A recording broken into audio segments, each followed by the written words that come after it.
Selamat datang, ketemu lagi dengan saya, Ariana. Pada kesempatan ini, saya akan menyampaikan materi tentang gambaran umum siklus akuntansi dengan menggunakan Microsoft Excel. Sebagaimana pernah saya sampaikan pada pertemuan-pertemuan sebelumnya bahwa dalam mengembangkan aplikasi siklus akuntansi dengan menggunakan Microsoft Excel dapat dilakukan dengan berbagai pendekatan. Di antaranya adalah dengan pendekatan tabelaris, pendekatan jurnal umum, pendekatan jurnal khusus, dan pendekatan siklus transaksi. Pada kesempatan sekarang ini, saya akan memberikan gambaran umum tentang bagaimana mengembangkan aplikasi siklus akuntansi dengan menggunakan Microsoft Excel dengan menggunakan pendekatan jurnal khusus. Sebelum lebih lanjut kita mengembangkan aplikasi ini, kita harus menyiapkan beberapa sheet yang terkait. Di antaranya adalah sheet menu, seperti ini isinya. Berikutnya, kita akan juga menyiapkan beberapa sheet yang terkait dengan pengaturan awal aplikasi yang meliputi user, company information, account, vendor, customer, dan inventory. Kita juga akan menyiapkan beberapa sheet yang terkait dengan proses penjurnalan, yaitu meliputi purchase journal, sales journal, cash payment journal, cash receipt journal, dan memorial journal. Selanjutnya, kita juga akan menyiapkan beberapa sheet yang terkait dengan proses posting ke buku besar dan buku pembantu. Di antaranya adalah sheet general ledger, account payable card, account receivable card, inventory card, account payable list, dan account receivable list. Berikut ini adalah persiapan dalam penyusunan laporan keuangan, meliputi opening balance, trial balance, dan worksheet. Selanjutnya, kita menyiapkan beberapa sheet sehubungan dengan laporan keuangan yang akan kita hasilkan dari aplikasi ini, meliputi income statement, other comprehensive income, change of equity, financial position, cash flow, dan note of financial statement. Dan terakhir, kita akan menyiapkan closing trial balance. Itulah beberapa sheet yang perlu kita siapkan dalam pengembangan aplikasi ini. Nah, tentu saja jumlah sheet, nama sheet, dan sebagainya itu sangat tergantung pada kebutuhan dalam pengembangan aplikasi. Artinya bisa berbeda-beda sesuai dengan kebutuhan. Selanjutnya kita akan lihat lebih jauh bagaimana kita menata sheet yang terkait dengan pengaturan awal. Yang pertama adalah tentang pengguna. Berikut ini adalah beberapa informasi tentang pengguna yang diperlukan. Tentu saja isian ini bisa berubah-ubah ya, sesuai dengan siapa yang menggunakan aplikasi ini, di mana aplikasi ini digunakan. Kalau misalkan saja ini digunakan di perusahaan, maka nama ini yang dimaksud adalah nama karyawan yang menggunakan aplikasi ini. Namun kalau ini digunakan untuk kuliah praktik akuntansi misalkan ya, maka ini diisi dengan nama mahasiswa.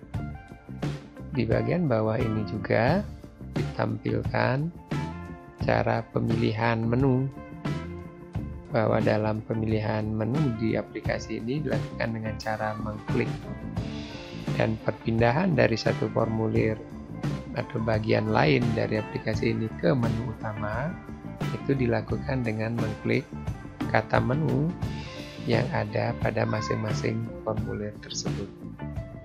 Jadi demikian, sederhana saja. Selanjutnya adalah tentang informasi perusahaan. Terkait dengan informasi perusahaan, ada beberapa bagian yang harus dimunculkan, yaitu adalah menyangkut identitas perusahaan, seperti ini, nama, alamat, dan seterusnya. Selanjutnya adalah informasi akuntansi, meliputi tanggal dan periode yang dicakup dalam laporan keuangan nantinya. Berikutnya adalah informasi pajak, NPWP, NPPKP, dan seterusnya. Dan bagian terakhir ini adalah pilihan. Ini adalah isian tentang mata uang pelaporan yang digunakan. Dan pada bagian bawah ini adalah pilihan bahasa yang akan digunakan untuk akun. Kalau kita pilih bahasa Indonesia, maka akun yang digunakan nanti adalah akun dalam bahasa Indonesia. Dan kalau kita pilih bahasa Inggris, maka akun yang digunakan dalam bagian-bagian lain dari aplikasi ini adalah akun dalam bahasa Inggris. Seperti itu ya.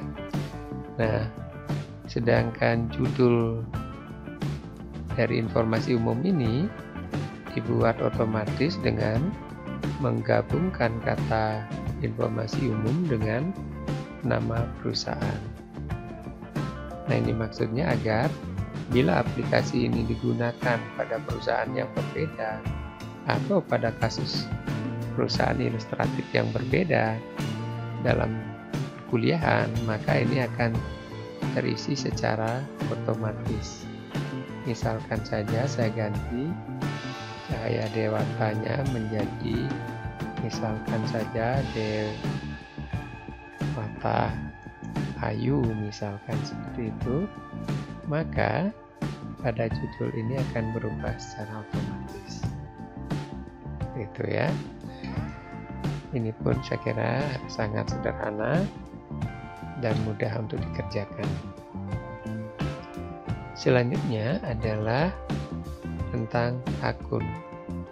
Ini bagian penting yang harus kita selesaikan dengan baik ya, karena ini akan digunakan juga di bagian-bagian berikutnya dari aplikasi ini.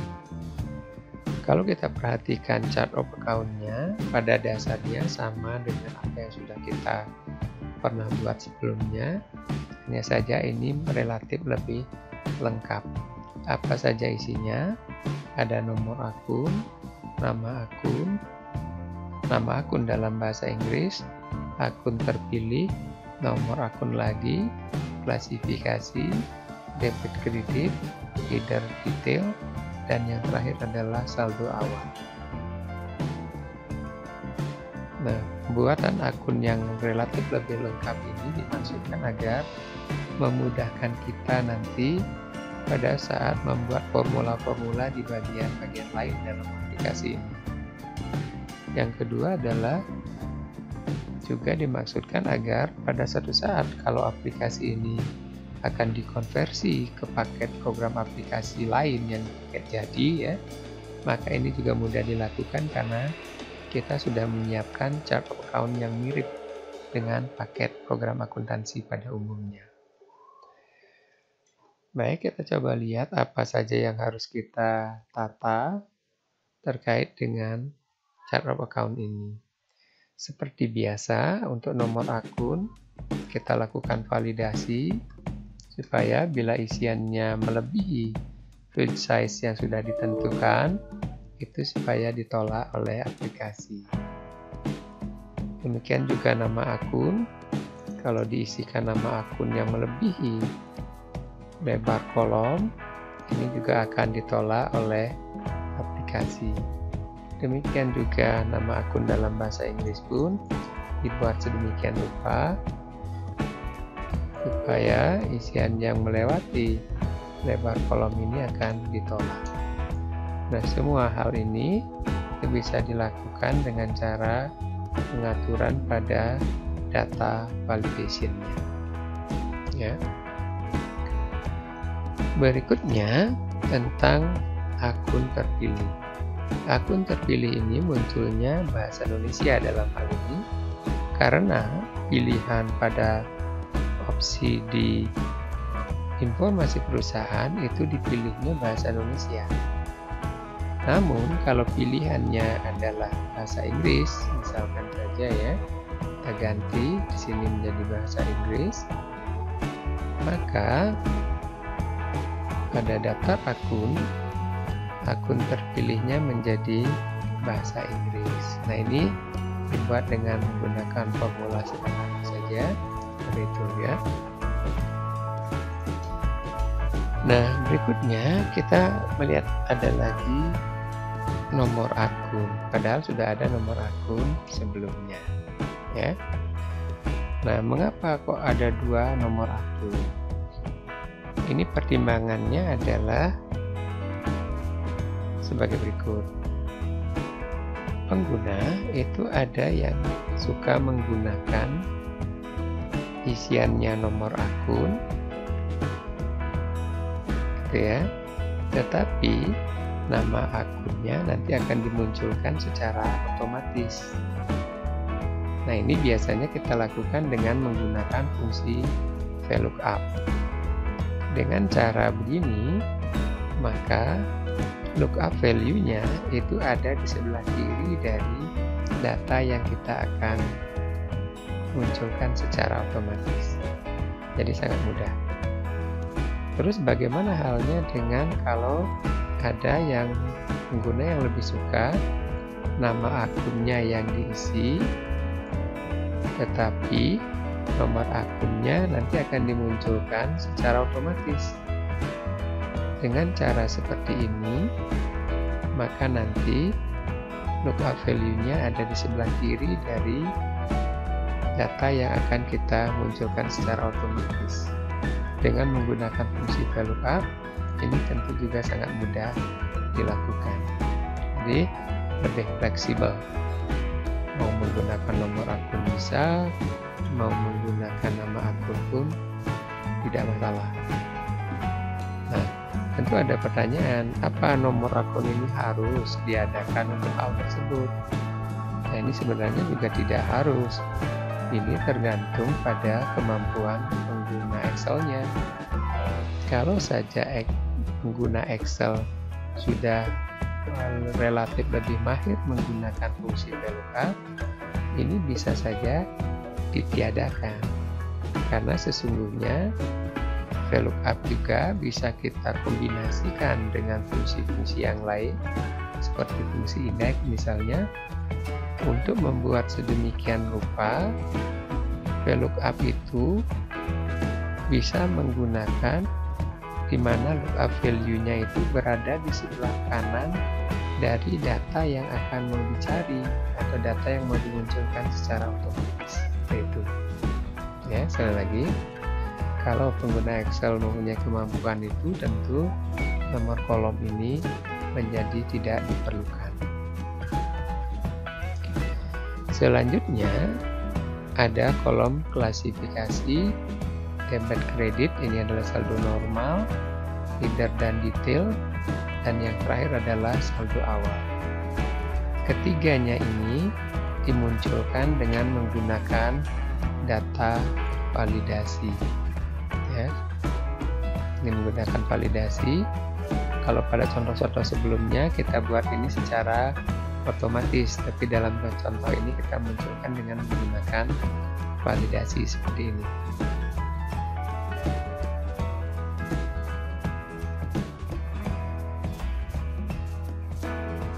Dan terakhir adalah saldo awal.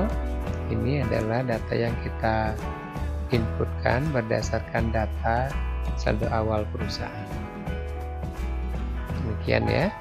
Ini pun saya kira hampir sama dengan chart of account yang sudah pernah kita bahas sebelumnya. Berikutnya adalah pengaturan tentang vendor. Daftar vendor meliputi beberapa kolom yang kalau kita pilih itu meliputi identitas vendornya. Ini adalah term of payment-nya, dan ini adalah informasi terkait dengan pembelian yang belum terselesaikan. Dengan kata lain, pembelian yang dilakukan secara kredit sehingga masih memunculkan adanya utang. Penataan yang biasa kita lakukan terkait dengan daftar vendor ini diantaranya adalah ini ya, juga divalidasi. Kalau melebihi field size itu akan tolak, dan nomor ini dibuat otomatis. Demikian rupa kalau nama vendornya kosong, maka nomornya juga akan kosong gitu ya. Tapi kalau nama vendornya ada, maka nomornya akan muncul. Kalau saya buat misalkan di sini satu lagi, tentu nomornya juga akan muncul secara otomatis. Ini kita buat dengan formula-formula sederhana saja. Ya, seperti itu ya. Saya kira itu saja yang perlu ditata, sederhana sekali. Berikutnya adalah tentang customer. Ini hampir sama dengan vendor tadi. Isinya adalah identitas dari pelanggannya. Ini adalah term of payment-nya. Dan bagian belakang ini nomor faktur, tanggal faktur, dan saldo awal. Ini adalah berhubungan dengan informasi piutang. Yang di depan ini juga sama. Ini akan dimunculkan otomatis bila ada nama pelanggan. Ini ya. Jadi kalau tidak ada, maka nomornya pun kosong. Seperti itu ya. Dan hal yang lain lagi itu adalah menyangkut field size, jadi nomor pelanggannya juga begitu ya, diatur. Kalau melebihi ketentuan akan ditolak oleh aplikasi. Jadi saya kira hampir sama dan sederhana sekali ya. Ini mudah dibuat. Dan yang terakhir adalah informasi tentang persediaan ini, daftar persediaan. Jadi isinya adalah identitas persediaannya, meliputi nama, kode, ukuran, kuantitas, harga, dan total. Ini ya, ini informasi awalnya. Dan penataannya saya kira juga hampir sama dengan penataan sebelumnya, nomor otomatis, produk papel yang dibuat validasinya, gitu ya, dengan data validation. Saya kira ini hampir sama dengan yang tadi. Saya kira juga dengan sangat mudah bisa dipahami ya. Setelah menyelesaikan penataan pada sheet-sheet yang terkait dengan pengaturan awal. Selanjutnya kita akan lihat bagaimana penataan terhadap sheet-sheet yang ada hubungannya dengan proses penjurnalan yang meliputi jurnal khusus dan jurnal memorialnya. Pertama kita lihat yang jurnal pembelian. Desain formulir jurnal, sekali lagi, ini bisa berbeda-beda sesuai dengan kebutuhan, karena ini sangat dipengaruhi oleh karakteristik transaksi yang terjadi di perusahaan. Nah, ini adalah salah satu contoh formulir yang sering digunakan untuk jurnal pembelian. Jadi ada tanggal, nomor dokumen dan seterusnya, kemudian ada sisi debit dan ada sisi kreditnya. Nah, sebenarnya jurnal penjualan ini isinya sudah lengkap ya, hanya saja karena ini adalah kunci jawaban dari materi praktik, tentu tidak saya munculkan supaya mahasiswa mencoba sendiri terlebih dahulu, mengerjakan sendiri tanpa melihat kunci jawaban. Nah, bagaimana pengisiannya? Sebagai salah satu contoh, saya munculkan seperti ini.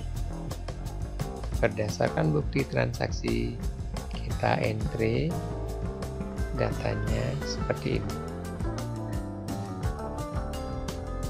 Deskripsinya kita isikan dengan pilihan dari berbagai supplier yang dimiliki oleh perusahaan dengan menggunakan data validation. Dan bagian yang lain, angka-angka ini ya, sebagian dimunculkan secara otomatis, sebagian lagi diisi secara manual berdasarkan bukti transaksi.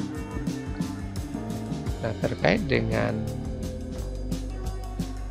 VAT in atau PPN masukan maksud saya, ini dimunculkan secara otomatis dengan menggunakan fungsi tertentu. Ini. Ya. Demikian juga dengan account payable ini tentu bisa dibuat dengan menggunakan formula sederhana. Itu ya. Ini sangat sederhana. Kemudian nanti di bagian bawahnya juga akan dibuatkan jumlah untuk masing-masing kolom ini ya. Dan tidak lupa kita akan menguji keseimbangan debit dan kreditnya. Seperti itu ya. Mudah sekali kan? Selanjutnya itu adalah jurnal penjualan. Ini juga hampir sama ya pada dasarnya dengan yang tadi. Saya munculkan salah satu transaksinya saja.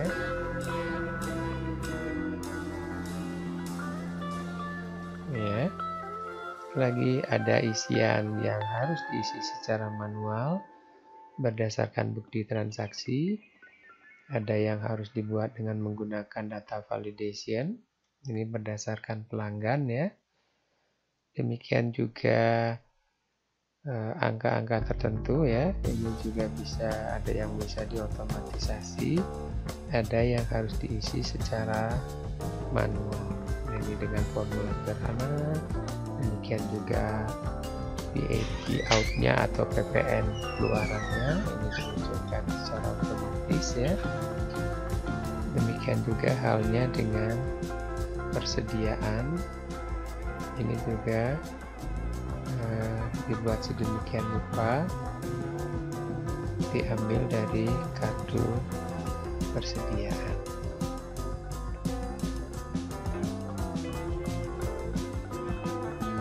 Setelah keseluruhan data ini kita isikan seperti biasa, tentu kita akan membuat jumlah untuk masing-masing kolom ini sedemikian rupa. Dan kita akan menguji keseimbangan debit kreditnya. Kalau sudah, kita lanjutkan ke jurnal pengeluaran kas. Pada dasarnya, jurnal-jurnal ini dikerjakan dengan cara yang relatif sama dengan yang tadi ya. Bisa munculkan salah satu datanya saja, demikian rupa. Kemudian juga nanti di bagian bawah kita buatkan jumlah untuk setiap kolomnya dan diuji keseimbangan debit kreditnya, seperti itu. Demikian juga dengan jurnal penerimaan kas, juga hampir sama. Saya munculkan salah satu datanya saja, karena sesungguhnya ini datanya lengkap ya, sesuai dengan kasus ini. Nah ini, kemudian selanjutnya kita akan membuat jumlah untuk masing-masing kolomnya seperti tadi juga, dan sekali lagi kita akan menguji keseimbangan debit kreditnya.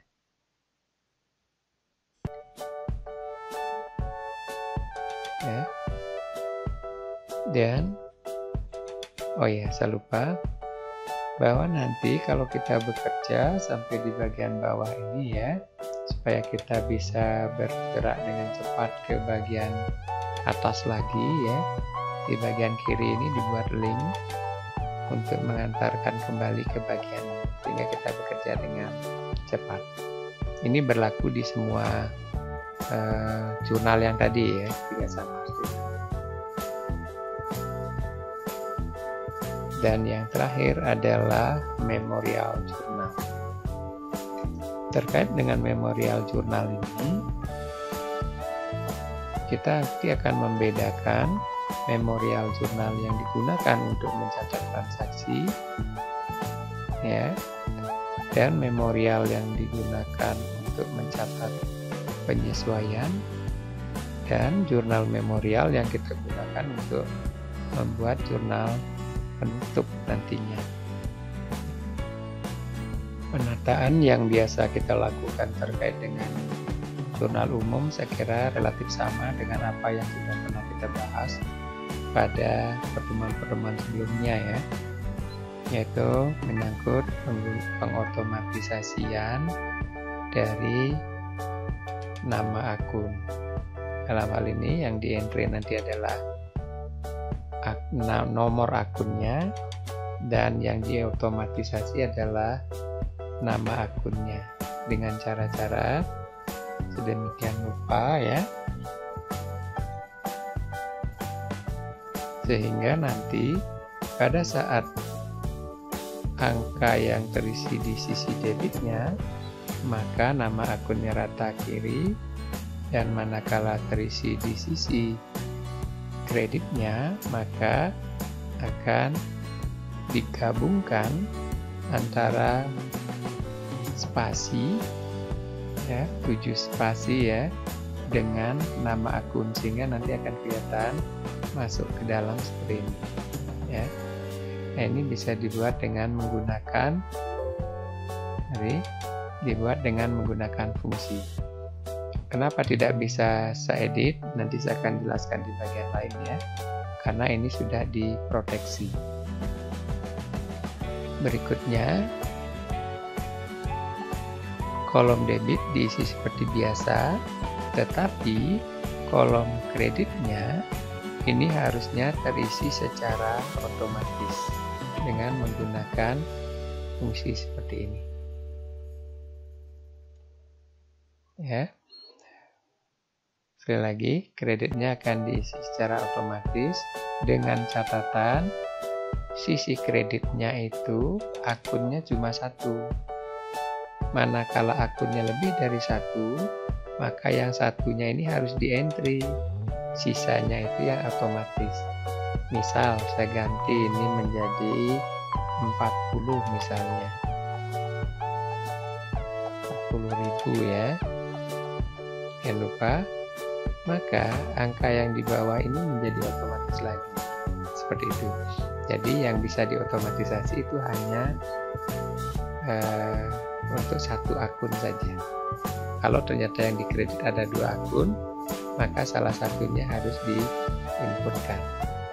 Bisa lagi itu bisa dibuat dengan cara-cara tertentu tadi. Penataan jurnal-jurnal yang lain, penyesuaian dan penutup sama saja pada dasarnya ya, seperti ini.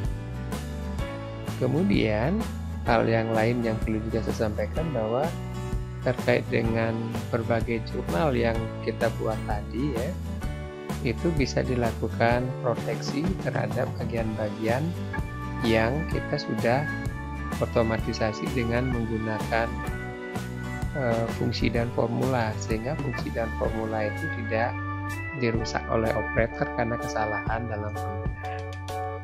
Seperti ini misalnya ya, pada bagian-bagian ini biasa diisi dengan data sesuai dengan bukti transaksi, tetapi pada bagian nama akun ini sudah tidak boleh lagi dilakukan pengisian secara manual. Kenapa? Karena sudah diotomatisasi dengan fungsi dan sudah diproteksi. Nah, bagaimana memproteksi ini? Nanti kita akan bahas di bagian-bagian yang lain. Ya. Kemudian untuk seluruh jurnal ya dari depan tadi ya, baik jurnal pembelian, penjualan, penerimaan kas, pengeluaran kas, dan jurnal umum ini kita siapkan rekapitulasinya. Ini rekapitulasi untuk jurnal umumnya. Jadi kita buatkan rekap sedemikian rupa untuk memudahkan nantinya pada saat melakukan posting ke buku besar. Demikian ya. Dan ini pada semua jurnal ya, sekali lagi. Spesifik jurnal ini juga ada rekapnya. Jadi kita nanti akan merekap data ini dengan cara-cara sedemikian rupa ya, dengan menggunakan formula-formula yang sederhana saja seperti ini. Kombinasi antara fungsi if dengan fungsi SUMIF ya. Semua jurnal dibuat sedemikian rupa ya. Jadi ini misalkan ya, juga begitu dibuatkan rekapnya ini ya, seperti itu ya. Sekali lagi, semua spesial jurnal dibuatkan rekapnya untuk memudahkan proses posting. Demikian penataan yang bisa kita lakukan terkait dengan proses penjurnalan. Selanjutnya kita akan lihat penataan yang terkait dengan posting ke buku besar dan buku pembantu. Pertama kita lihat general ledger, buku besarnya. Nah, terkait dengan posting ke dalam buku besar, kita akan buat dalam 2 model ya. Yang pertama, satu formulir yang nanti kita gunakan untuk seluruh akun. Ini ya. Kalau kita misalkan ganti ke akun yang lain, maka datanya akan berubah secara otomatis. Ya, ini menggunakan fungsi VLOOKUP. Kemudian ini menggunakan fungsi VLOOKUP dan kombinasi dengan fungsi if. Nah, selain menggunakan formulir tunggal untuk seluruh akun ini, kita juga bisa membuat dengan model seperti ini ya. Jadi setiap akun dibuatkan satu formulir seperti ini. Maka kita akan menyediakan cukup banyak formulir untuk semua akun. Nah, mengapa ini saya sajikan sedemikian rupa? Karena ini sekali lagi tergantung pada kemampuan dari pengguna Microsoft Excel-nya.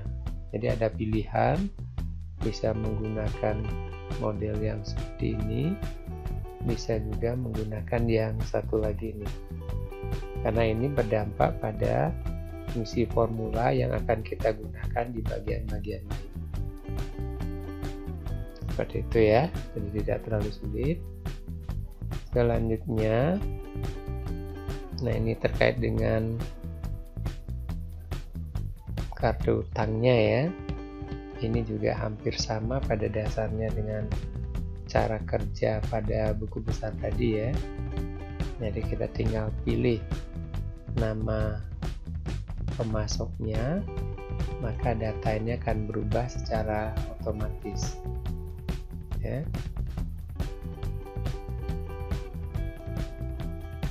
Dengan menggunakan fungsi-fungsi tertentu ya. Ya, kita bisa buat sedemikian rupa dengan menggunakan fungsi-fungsi sederhana ya, ini. Kemudian juga saldonya bisa kita buat dengan menggunakan formula sehingga juga menjadi otomatis. Seperti halnya dengan buku besar, ini pun kita bisa buat sedemikian rupa satu formulir untuk semua pemasok kita gitu ya, pada semua vendor dengan melakukan pilihan seperti tadi. Tapi bisa juga kita sediakan satu formulir untuk masing-masing vendor itu ya. Sekali lagi, ini pilihan saja mana yang mau digunakan sesuai dengan kemampuan Excel yang dimiliki oleh masing-masing pengguna. Demikian juga halnya dengan account receivable ya, ini hampir sama dengan account payable tadi ya. Tinggal kita pilih itu ya, nanti akan berubah datanya sesuai dengan nama pelanggan yang dipilih. Sekali lagi, ini juga fungsi dan formula yang digunakan hampir sama dengan account payable tadi ya, polanya hampir sama.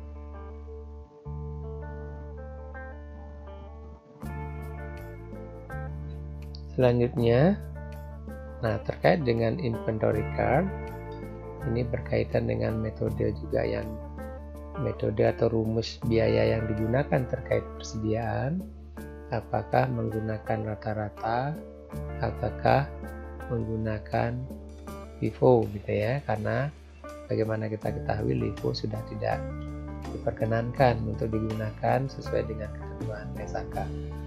Nah ini juga kita perlu siapkan sebanyak persediaan yang dimiliki oleh perusahaan dengan menggunakan cara-cara yang hampir sama dengan cara yang tadi ya. Nah setelah itu kita akan membuat daftar utang. Lagi datanya saya tutup ya, karena ini merupakan kunci jawaban dari materi praktik ya, jadi supaya siswa tidak meniru begitu saja dari angka-angka ini. Nah ini juga dibuat dengan cara otomatis dengan menggunakan fungsi-fungsi tertentu ya, ini juga dan juga saldonya. Selanjutnya yang terakhir dari posting buku besar dan buku pembantu ini adalah ini daftar piutang. Sekali lagi, ini akan dimunculkan secara otomatis juga dengan menggunakan fungsi dan formula tertentu ya. Saya kira ini pun tidak terlalu sulit, kalau dikerjakan secara bertahap ini akan mudah. Demikian cara penataan beberapa sheet yang terkait dengan posting buku besar dan buku pembantu.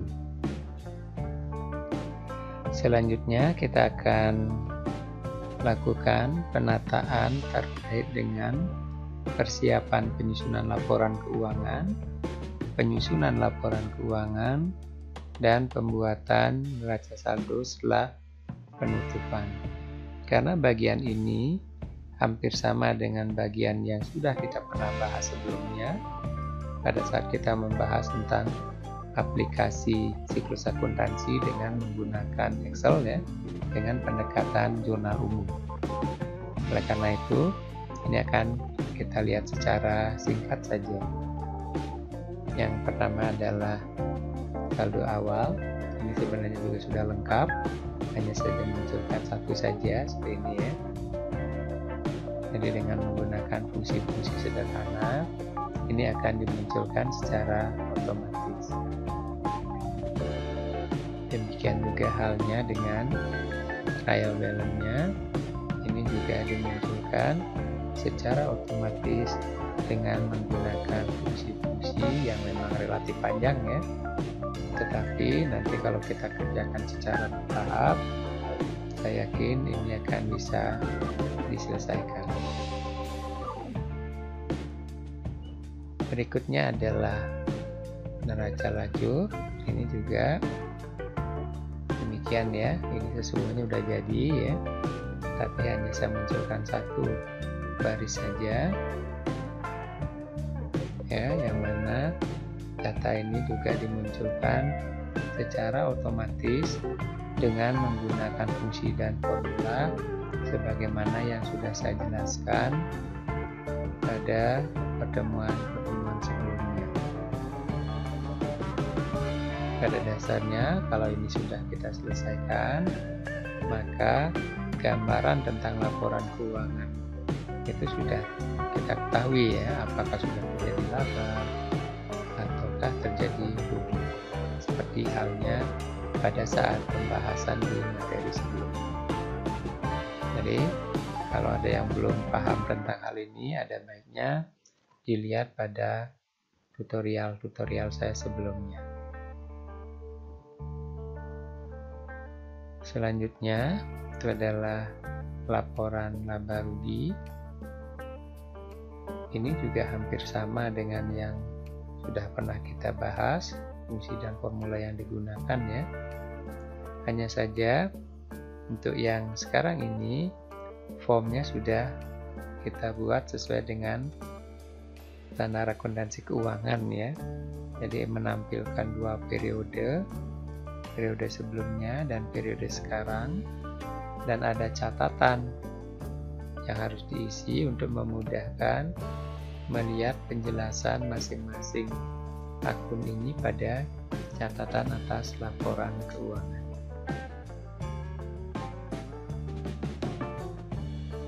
Other comprehensive income ini kita sudah siapkan, hanya saja dalam kasus ini memang tidak ada transaksi yang terkait dengan other comprehensive income. Berikutnya adalah laporan perubahan ekuitas.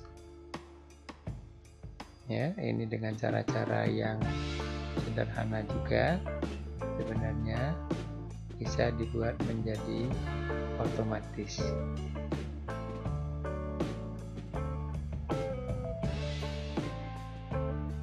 Berikutnya adalah posisi keuangan. Ini juga hampir sama dengan laba rugi yang tadi ya. Ini dimunculkan dengan cara-cara demikian rupa ya.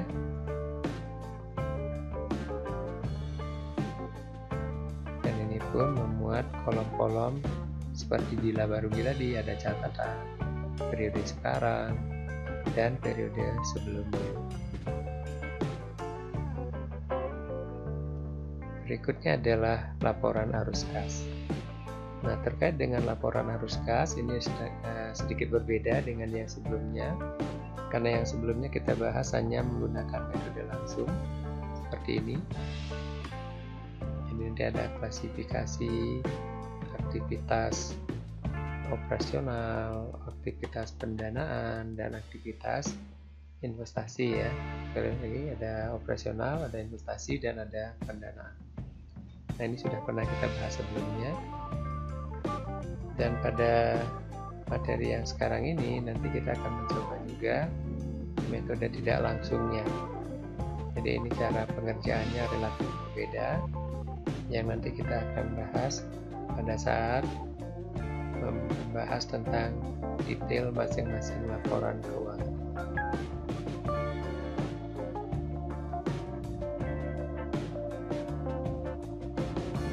terakhir adalah catatan atas laporan keuangan. Ini adalah komponen laporan keuangan.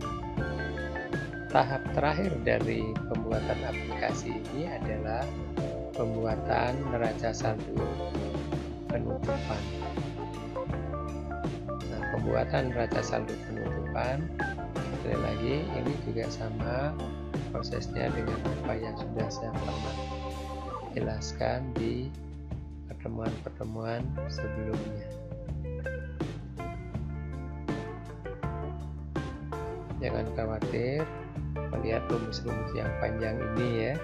Pada saat nanti dibahas bertahap, tentu akan dijelaskan mengapa formulanya menjadi begini dan bagaimana merumuskan permasalahannya, kemudian bagaimana menuangkannya ke dalam Excel.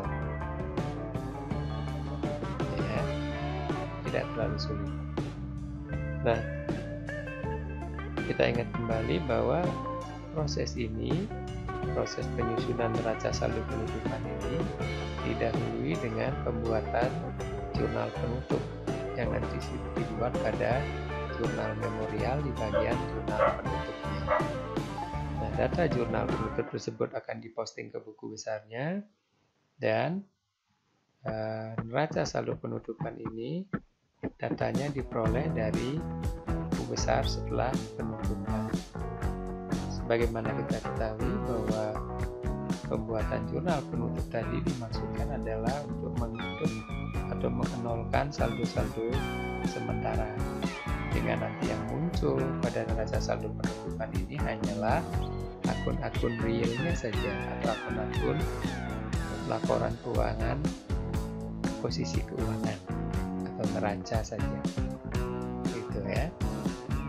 Nah, dengan selesainya penataan terhadap neraca saldo penutupan ini berarti penataan terhadap keseluruhan aplikasi ini sudah selesai. Nah, hanya saja sekali lagi saya minta maaf bahwa ini baru gambaran umumnya saja.